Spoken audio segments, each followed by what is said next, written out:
Welcome to the Tech Egg. Don't get scrambled. Enjoy the video. You begin by confirming prerequisites, JDK installed and Java home set, because IntelliJ needs the SDK to compile and run.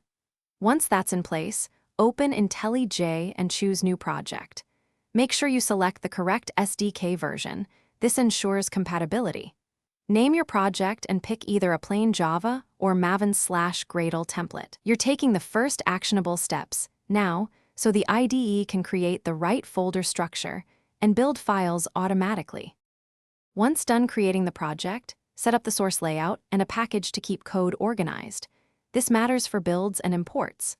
Then add a new Java class containing public static void main, string args, so you have an executable entry point. Make sure Module SDK is selected in project structure and add dependencies if you use libraries.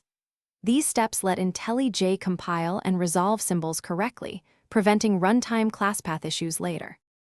Now run your program with the green Run button or start a debugging session to step through code and inspect variables. This helps you understand runtime behavior. Create or edit a run configuration when you need program arguments, VM options, or a specific working directory.